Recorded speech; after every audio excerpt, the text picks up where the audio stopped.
Ada 100 lebih praktek kebohongan Jokowi dan diwariskan kepada Gibran yang bakatnya hampir sama. Begitu juga Kaisang, begitu juga Bobi. Ini satu komplotan tukang tipu yang disebut sangat banyak berbakat pembohong. Menunggu momentum untuk membatalkan pelantikan Prabowo. Jokowi ingin justru melanggengkan pusatnya dinasti politik dengan menggagalkan pelantikan Prabowo. Bang Asgaf, suatu pemaparan cerita fiksi yang bagus sekali. Saya nggak tahu abang lagi mau mengarang cerita atau abang bermimpi. Tolong yakinkan kami rakyat Indonesia, bukti-buktinya ini apa? Apa yang dilanggar Presiden Jokowi? Kalau ada, saya akan ikut abang. Bang Bobi dan Mas Gibran itu dipilih oleh rakyat Indonesia, bukan rakyat abang. Karena ada pengamat-pengamat seperti abang ini yang memberikan mimpi atau memberikan fiksi-fiksi yang sangat ngawur gitu dan sangat membahayakan buat republik ini.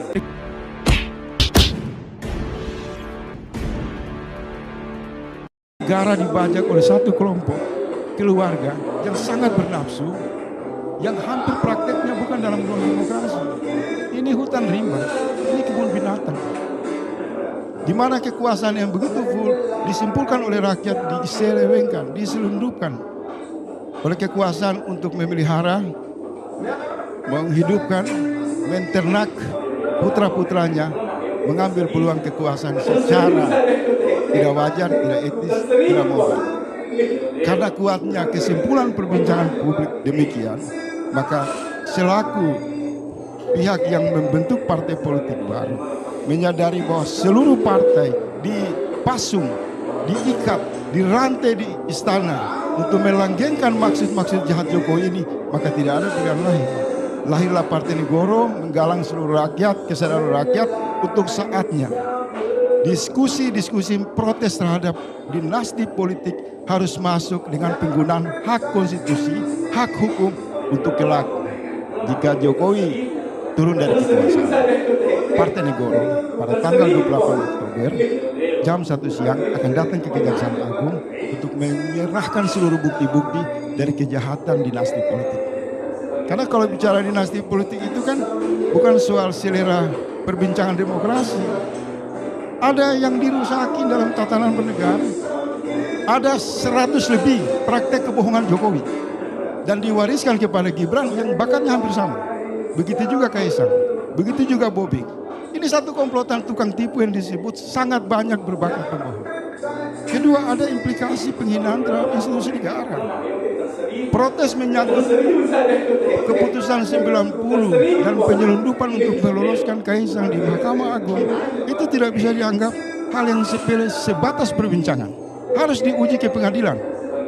Karena itu kolusi yang sangat nyata. Begitu juga keperkasaan dinasti politik hari ini ditontonkan oleh Jokowi menimbulkan malapetaka dalam kasus proyek IKN. Menimbulkan masalah pajak di mana-mana. Sampai ke tempe pun mau dipajak. Pemerasan atas nama instrumen yang sangat jelas. Kemudian korupsi hampir terjadi di seluruh kementerian. Dan berbagai porak-poranda atas nama kebijakan yang ugal-ugalan yang dipandu oleh sahabat dinasti politik. Jadi kalau dalam konteks pembicaraan ruang demokrasi, Ade Armando, mungkin siapa lagi yang berada di pihak Jokowi, kita persilakan saja memberikan pembelaan. Lakukan pembelaan, karena itu hak demokrasi, hak. Tapi perbincangan itu harus berhenti dalam tuntutan keadilan publik, keadilan rakyat, karena kita bernegara. Maka saya kira forum seperti ini juga, selain protes dalam ruang demokrasi, harus ada kesadaran moral rakyat bersatu untuk pada tanggal 20 Oktober ketika Jokowi turun dari kekuasaan, maka tidak ada pilihan lain. Penggunaan hak penegakan supremasi hukum itu harus diwujudkan sehingga ini tidak menjadi legasi yang berbahaya. Karena dalam faktanya kejahatan dinasti politik yang saya gambarkan di awal tadi, yang kita perbincangkan pada bulan Muharram, itu menimbulkan duka yang panjang 1400 tahun. Itu akibat dinasti politik. Dan itu terjadi di berbagai negara dalam proses-proses sejarah yang gelap dan hitam. Ini bukan sesuatu yang kemudian apakah ujung dari konsolidasi jahat dinasti politik ini kemana? Muncul kan belakangan ini perbincangan yang serius. Bukan hanya soal penyelundupan kekuasaan pada Bobi, Gibran, Kaesang, tapi ada perbincangan yang serius di kalangan orang-orang yang mengamati dalam proses transisi ini. Bisa saja isu dinasti politik yang terus berkembang di luar ini dan dimainkan secara heroik, secara ugal-ugalan, secara brutal dan ganas oleh Jokowi. Ini juga mungkin satu pesan keperkasaan politik untuk bisa jadi menunggu momentum untuk membatalkan pelantikan Prabowo. Ada perbincangan seperti itu. Karena biasanya ada fenomena ya, kalau saya amati kan.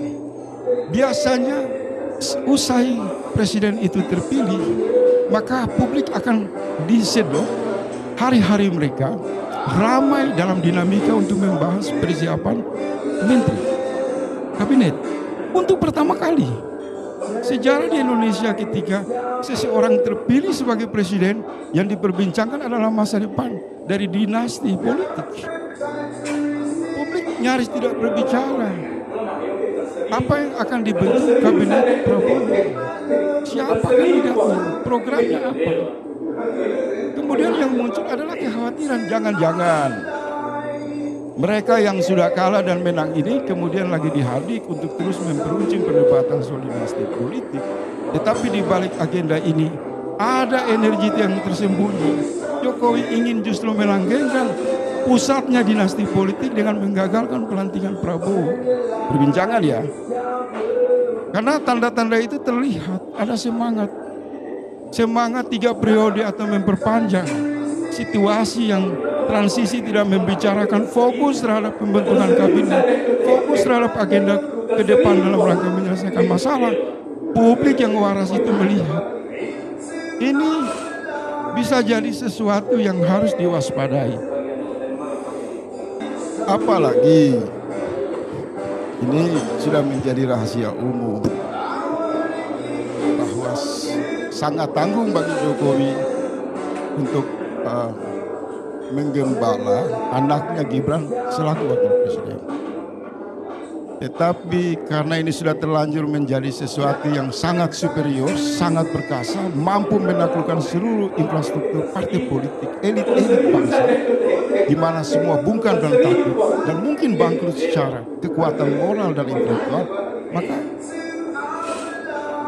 sekaligus saja bikin onar situasi, bikin ketidakpastian, mungkin pilkada nanti chaos karena sudah tidak jelas hari ini Jakarta mau usung Kaesang mendapatkan protes, tapi tetap masih dipaksa walaupun hasilnya 1%. Kemudian nanti dibawa lagi ke Jawa Tengah, di mana banyak Jokowi menyakiti para kader-kader PDIP yang waktu pilpres itu marah soal dinasti politik.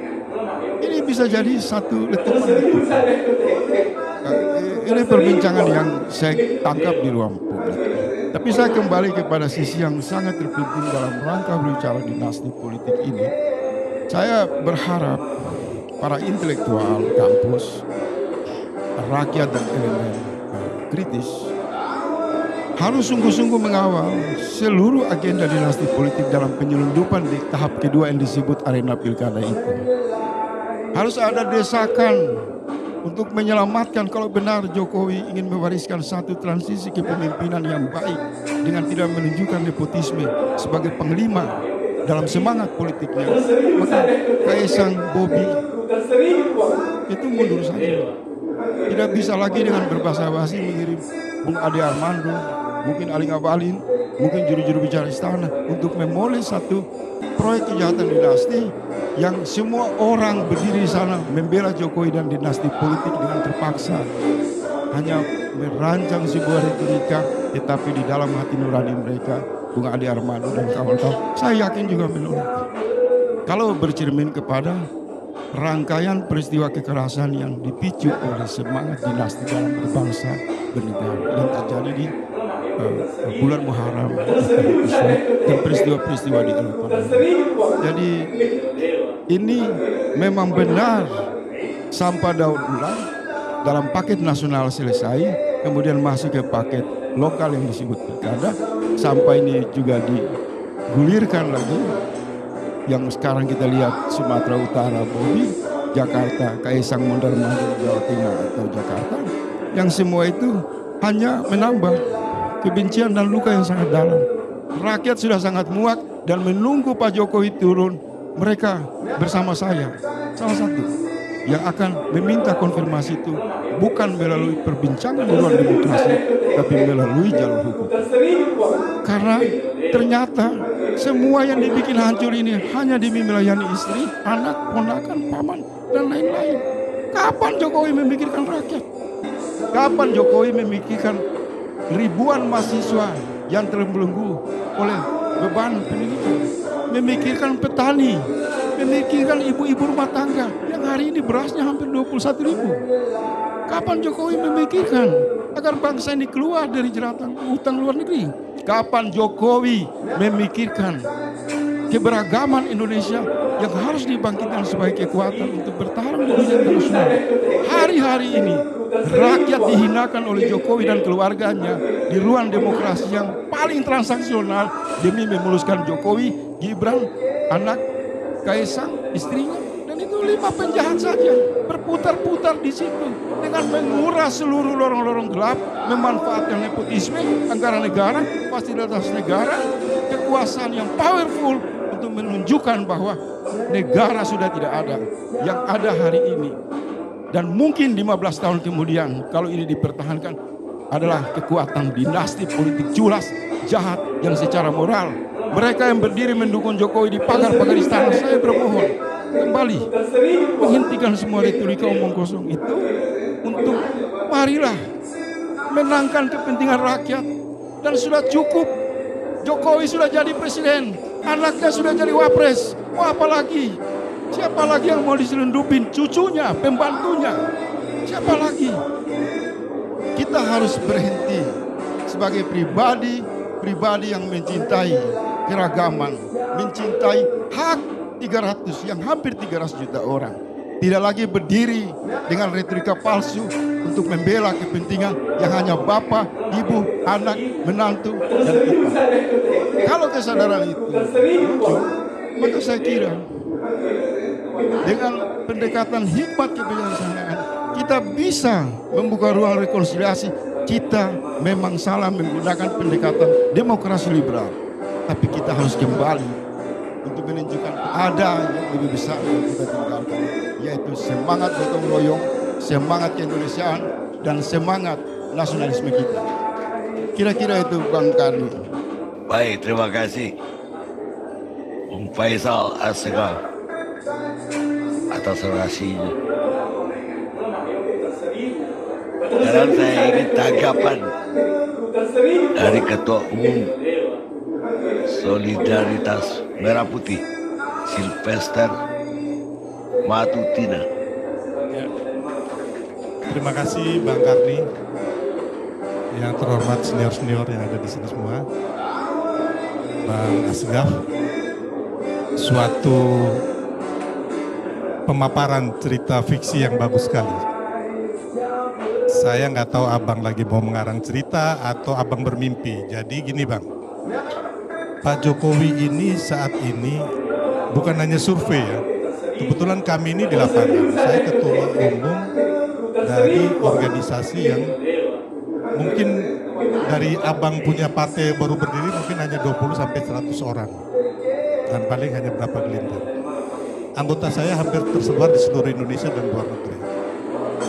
Jadi kami ini belusukan untuk pemenangan Prabowo Gibran di Jawa Tengah, Jawa Timur, sampai Banten, Jawa Barat itu kami belusukan masuk ke daerah-daerah merah. Dan abang tahu ketika kami bawa susu buat anak kecil dan pakai lagu Oke Gas, yang tadinya kandang banteng itu jadi kandang game. Nah, ini praktek Bang, bukan teori atau mimpi. Ya, jadi kalau abang bilang membangun dinasti politik, makanya saya tadi cukup tersanjung ya apabila abang nanti katanya mau bawa bukti-bukti. tolong yakinkan kami rakyat Indonesia bukti-buktinya ini apa? Apa yang dilanggar Presiden Jokowi? Kalau ada, saya akan ikut abang. Ya, jadi tapi bang, saya pikir cukup kita memberikan pendidikan politik yang menurut saya nih kurang baik buat bangsa kita. Karena selama ini kami atau siapapun di Republik ini, baik kemarin 01 dan 03 mengajukan di MK, di pengadilan manapun, belum ada bukti-bukti yang kuat mengatakan bahwa Pak Jokowi membangun dinasti politik ataupun melakukan abuse of power. Nah, saya cerita sedikit bang. Saya cerita ini berdasarkan fakta dan sejarah, bukan berdasarkan mimpi. Bahwa Mas Gibran itu adalah pilihan terakhir untuk dicalonkan menjadi Wapres. Harus kita tahu tadi, abang juga bilang bahwa kalau bisa Bang Bobi dan Mas Kaisang itu cukup sudah. Bang, mereka itu anak-anak bangsa, sama seperti kita yang mempunyai hak dipilih dan memilih sesuai Undang-Undang Dasar negara kita. Itu hak asasi manusia. Gitu. Saya pun apabila Pak Jokowi membangun dinasti, beliau memilih salah satu anaknya jadi menteri, saya akan di barisan abang juga, akan memprotes itu. Tapi Bang Bobi dan Mas Gibran itu dipilih oleh rakyat Indonesia, bukan rakyat abang. Ya. Jadi mayoritas memilih. Dan saya sebagai wakil ketua TKN juga, kami kerja keras. Pemilu kemarin, ya, itu saksi 01, 02, 03, masing-masing saksi ada RT, RW, ada KPPS, ada KPUD, ada Pak Lurah, ada camat, polisi dan segala macam. Kalau mau curang itu bang, itu di TPS. Ya makanya kemarin kekonyolan 01 dan 03 kenapa kalah? Karena mereka tidak mengambil bukti dari TPS. Itu aja intinya. Ini saya kasih pembelajaran sedikit. Ya, jadi biar abang yang selama ini bermimpi, come on, bangunlah bang dari tidur. Ya, bangsa ini nggak bisa. Bangsa ini akan maju ke depannya. Ya, jadi saya bilang tadi cerita sedikit bahwa Mas Gibran ini waktu itu sebelum ditetapkan jadi mengajukan itu sekitar hampir setahun lebih bang kalau nggak salah, teman-teman itu sudah mengajukan ya kan untuk pembatalan usia yang di bawah 40 tahun, termasuk PSI ya kalau nggak salah, termasuk Almas, terus ada wali kota Bukit Tinggi, terus ada lagi wakil bupati Lampung Selatan, ada lagi Bang Emil Dardak. Jadi ada 21 pihak. Ini fakta, ini sejarah. Saya ajarkan ke abang nih, ya, biar abang sadarlah, jangan apa ya, insomnia apa, pokoknya abang sadarlah. Intinya bahwa bang, bangunlah dari tidur, mari kita song-song, bangsa ini harus diberikan rasa optimisme. 21 pihak sebelum Gibran itu diajukan menjadi Wapres. Kami ya relawan Jokowi waktu itu akan mendukung Mas Gibran itu untuk Gubernur Jawa Tengah. Yang akan kami dukung itu adalah Pak Prabowo dan Mas Ganjar. Makanya waktu itu kami pernah membuat namanya Nusantara Bersatu yang Pak Jokowi mengatakan ada rambut putih dan dahi berkerut. Ya. Dan itu kami diprotes oleh PDIP Perjuangan. Karena apa? Karena waktu itu kita nggak mendukung Puan Maharani, karena yang kita dukung ada Mas Ganjar. Tapi memang suratan tangan takdir Mas Ganjar bukan jadi presiden, ya. Karena waktu itu beliau menolak U21. Dan ini sangat melukai hati kami, pecinta sepak bola. Saya umur 9 tahun sudah mendirikan klub sepak bola namanya Tornado di kampung saya di NTT. Ya, jadi Ketika itu kami semua kecewa, termasuk Pak Jokowi. Ya. Karena apa? Karena U21 ini sudah ditetapkan oleh DPR, anggarannya ada, hampir sekian triliun, sudah bangun stadion, sudah teman-teman UMKM bikin jersey, ya. Bagaimana sakit hatinya ibu-ibu sama anak-anak kecil ini yang sekolah bola, dia pingin suatu saat dia bertanding di luar negeri, gabung di Manchester United atau di Liverpool dan sebagainya. Ini hancur hanya gara-gara seorang Ganjar. Ketika Ganjar itu, Bang, itu bukan hanya menghancurkan dunia sepak bola, dunia olahraga, dunia pariwisata, termasuk dunia investasi. Dan ini sangat membahayakan. Seorang gubernur subordinasi dari presiden. Ya namanya petugas partai atau jongos partai, ya itulah begitu. Makanya kami semua nggak mau Mas Ganjar. Nah, ketika Bu Mega mendukung Pak Mahfud jadi Wapres, pilihannya ya kebetulan di MK ada pengajuan gugatan usia 40 tahun itu. Jadi 21 orang sudah setahun lalu, Bang. Ya. Karena nggak ada pilihan lagi, ya kan? Dan kita lihat Mas Gibran bisa. Makanya lah diajukanlah Mas Gibran. Ini fakta sejarah yang akurat dan buktinya kita semua tahu. Hanya kita lupa. Karena apa? Karena ada pengamat-pengamat seperti Abang ini yang memberikan mimpi atau memberikan fiksi-fiksi yang sangat ngawur gitu dan sangat membahayakan buat republik ini. Bagaimana tadi saya satu lagi Abang bilang mau menggagalkan pelantikan Pak Prabowo. Dari mana judulnya, Bang? Fakta apa yang Abang bisa berikan kepada kami? Saya wakil ketua TKN. Ya. Saya berani bicara karena apa? Sudah diputuskan 17 Agustus peringatan 17 Agustus di IKN. Itu mudah-mudahan tidak akan batal. Ya sebentar, saya selesai dulu baru Abang bicara. Ya Bang ya. Terus yang kedua, pelantikan tetap di Jakarta karena apa? MPR-nya ada di Jakarta. Gitu loh. Jadi tidak ada hal-hal yang Abang bilang tadi, kami tidak punya satu fakta atau bukti bahwa Presiden Jokowi akan menggagalkan pelantikan Pak Prabowo. Itu sama sekali nggak benar. Nggak ada dasar bukti sama sekali yang menguatkan untuk itu. Jadi kembali lagi, Bang, boleh Abang bicara, tapi rakyat juga tidak boleh. Gitu. Saya mau lihat, Abang dari dulu, ya kan, ingin maksulkan Pak Jokowi. Berhasil nggak? Nah itu pertanyaannya. Nanti Abang jawab. Ya, berhasil nggak Abang memasukkan Pak Jokowi? Pertama saya luruskan, konstruksi yang Anda bangun itu halusinasi murni. Saya nggak bicara fokus soal Anda. Saya bicara soal kecemasan dan perbincangan publik. Artinya apa?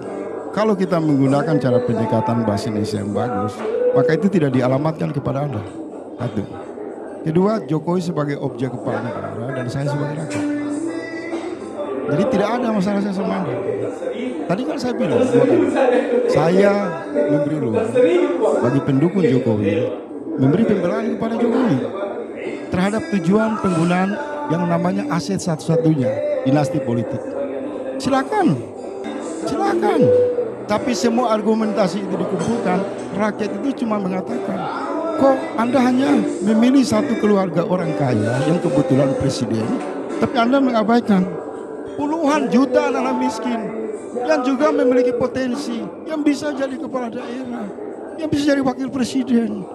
Seolah-olah kenyataan ini dihentikan dan hanya berputar-putar Kaisang, Gibran, dan lain-lain. Ini perbincangan puluhan juta orang. Kalau Anda melawan ini, saya kira kita akan berhenti kemudian menyimpulkan ruang demokrasi tidak lagi mencerdaskan cara berpikir kita. Mereka bertiga ini punya hak dipilih nggak? Sebentar, Jawab saya dua kali memberikan kesempatan bahwa pendukung Jokowi bebas untuk mendukung dinasti politik. Ingat itu, dalam posisi sadar dan tidak bermimpi. Hak itu saya berikan. Yang kedua, kalau ruang demokrasi tidak mengkonstruksikan kemampuan mengedukasi publik benar salah, maka menurut saya usulkan perbincangan menyangkut dinasti politik di rumah sakit jiwa saya. Karena kita tidak ada pilihan baik buruk. Ada satu kelompok yang berkuasa, bapaknya presiden, terus nasib yang dimaksud perubahan itu adalah anaknya, istrinya, iparnya. Ini bangkrut secara moral. Kalau Anda berdiri sebagai relawan perubahan, yang berdiri bersama Jokowi, mendukung anak petani, mendukung orang-orang miskin, saya akan bersama Jokowi. Tapi yang didukung itu kan anak presiden. Malu kita, sangat malu. Modal yang diambil itu di pusat sentrum kekuasaan. Orang yang memiliki seluruh fasilitas, yang mengendalikan partai-partai politik. Tidak ada moralitas berdiri di sana secara tegak untuk membela penguasa dengan deal politik seperti itu. Tapi kalau relawan-relawan Jokowi membuat survei, mencari anak-anak petani, anak-anak nelayan, guru-guru, dosen-dosen, orang-orang miskin diperjuangkan di dalam arena pilkada, saya mendukung Jokowi. Baik. Kira-kira seperti itu. Saya kira cukup. Jadi saya menghargai perjuangan kawan-kawan dengan berbagai retorika memoles untuk satu kepentingan keluarga kecil yang berkuasa, Jokowi. Top, lanjutkan. Saya tidak bermimpi. Terima kasih. Ini Bang, jadi intinya siapapun kita sesuai undang-undang saja Bang. Ya.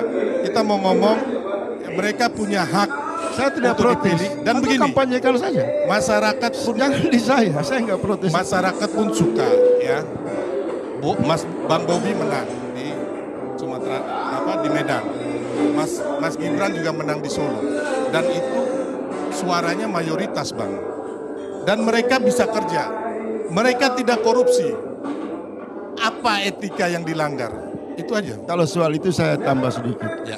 Jangan menafikan dugaan publik penggunaan fasilitas dengan ugal-ugalan itu namanya korupsi politik. Itu ada Fasilitas faktor apa? korupsi. Fasilitas apa? Abang coba Mau sedikit saya kasih Silakan. tahu. Saya mengcapture jutaan orang yang berbincang di media sosial, bukan saya pribadi. jangan sebentar. Enggak, sekarang buktinya apa Bang? Abang kan ngomong harus berlandaskan fakta dan bukti. Saya mau kasih bukti. Ya silakan. Kalau dia bukan anak presiden, kalau dia bukan menantu presiden, tidak ada kepatuhan partai-partai politik untuk mengusung. Nah Itu ini sangat abang rasional. sorry, abang masih minim nih dalam berpolitik. Loh, Sorry ya. itu Begini Bang, kenyataan. politik itu Korupsi ketua itu. partai mau dia mendukung orang yang menang, bukan orang yang kalah. Kalau- Bukan kepatuhan Bang. Pak Jokowi habis ini selesai lengser ke Prabowo. Yang akan jadi presiden itu Pak Prabowo. Jadi nggak ada hubungannya dengan Pak Jokowi. Partai-partai itu ingin agar yang dia dukung ini menang Bang. Itu. Sebelumnya Pak Jokowi mengatakan didengar semua juta orang, anak-anak saya tidak berambisi politik. Ingat itu. Kemudian dia merevisi. Ya kita doakan sebagai orang tua. Artinya apa? Ada penyelundupan maksud di sana yang namanya korupsi politik. Kemudian jasa, fasilitas, kewenangan, popularitas yang dihasilkan oleh perilaku kekuasaan, mereka panen, itu korupsi, itu nepotisme. Ini semua orang hampir sama ke sana. Tetapi begini, kita jalan tengahnya. Saya mendukung praktek konsolidasi dinasti politik yang diwariskan kepada relawan-relawan, kepada saudara-saudara saya, Abang Ade Armando. Lakukan saja. Bahwa memang aset yang tersisa dari Jokowi di ujung kekuasaan yang ditanya Bang Karni Ilyas itu adalah jual beli kepentingan anak dan mantu. Selebihnya nggak ada. Mestinya kalau saya pendukung Jokowi, saya ingatkan, Pak, cukup sampai di Gibran. Kalau ada partai politik, usung Kaisang, usung Bobi, jangan Pak. Supaya apa? Bapak tunjukkan ada hak anak-anak cerdas yang sangat banyak yang membutuhkan fasilitas kekuasaan Jokowi untuk mereka masuk dan dibesarkan di ruang demokrasi. Bukan ambisi kepentingan kelompok. Itu dong. Ya intinya gini Bang, kita bernegara ini sesuai undang-undang ya. Siapapun berhak dipilih dan memilih. Yang terpenting Pak Jokowi dan anak-anaknya ini tidak melakukan korupsi dan abuse of power. Waktu Gibran mencalonkan di Solo zaman itu nggak ada perbincangan mengenai politik dinasti, termasuk Bang Bobi di Medan. Nah, baru-baru ini aja mulai lagi, ya kan Abang bilang tadi, ini didaur ulang lagi gitu loh. ketika Pilpres kemarin. Baik, saya kira cukup.